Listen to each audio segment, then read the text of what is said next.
Hello viewers, আসসালামু আলাইকুম। কেমন আছেন সবাই? আশা করি ভালো আছেন। আলহামদুলিল্লাহ, আমিও ভীষণ ভালো আছি। তো ভিউয়ার্স, আমি আজকে দারুণ একটি জায়গায় চলে এসেছি, আপনাদের এই জায়গাটি দেখাবো।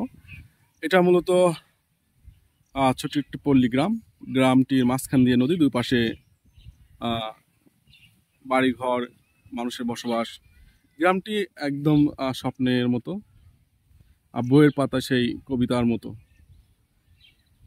দারুণ, আমার এরকম পরিবেশ ভীষণই ভালো লাগে, এরকম গ্রাম ভালো লাগে।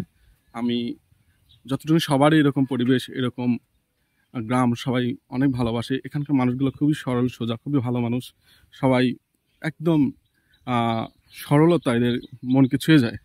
সবাই দেখুন কি করে মাছ মারতেছে। সবাই নদীর পাড় দিয়ে জালি নিয়ে ছোট ছোট ছেলেমেয়েরা কি সুন্দর করে মাছ মারতেছে।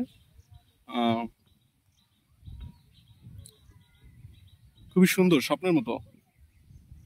আমার মনে হচ্ছে সেই পল্লী কবিদের, জসীমউদ্দিনের সেই পল্লী কবি এখানে কবিতাটি প্রতিচ্ছবি। আসলে আমার এই মুহূর্তে আসলে আমি আবৃত্তি করতে পারি না, তাহলে আমি আপনাদের পুরো জসীমউদ্দিনের পল্লী কবি, সেই জসীমউদ্দিনের সুন্দর কবিতাগুলো আবৃত্তি করে শোনাইতাম আসলে। তো ভিউয়ার্স, অনেক কবিতাই মনে পড়তেছে। কবিতা আসলে বলার কিছু নাই, তবে যে দেখতেছেন ভিডিওতে, এটাই আসলে কবিতা।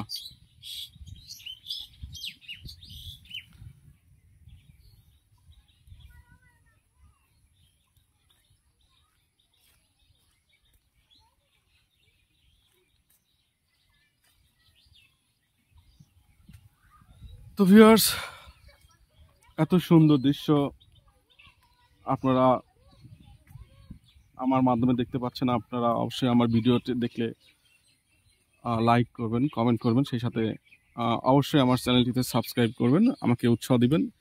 গ্রামের সুন্দর সুন্দর ভিডিওগুলো আপনাদের দেখার সুযোগ করে দিবেন।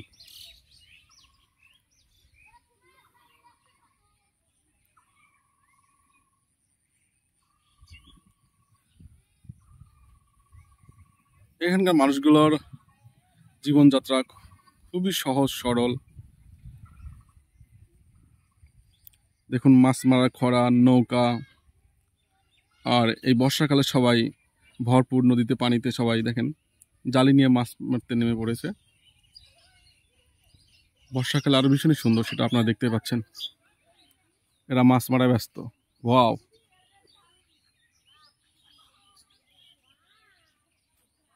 আমার মনে হচ্ছে ওদের সঙ্গে আমিও নদীতে নেমে পড়ি মাছ মারার জন্য।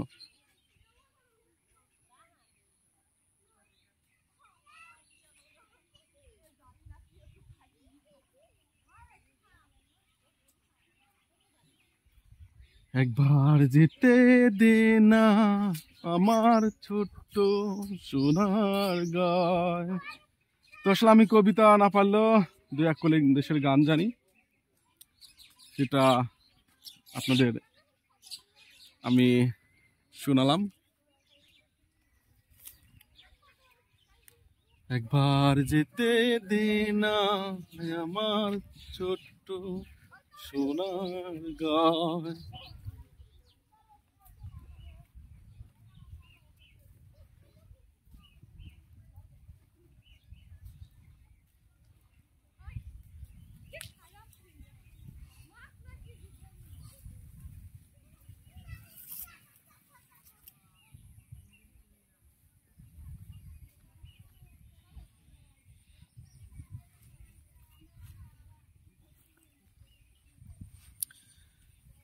হায়রে আমার মন মাতানো দেশ,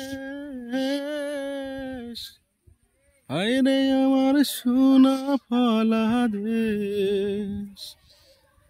এত দেখি তবু কেন মন যে ভরে না আমার। তো ভিউয়ার্স, সবাইকে অশেষ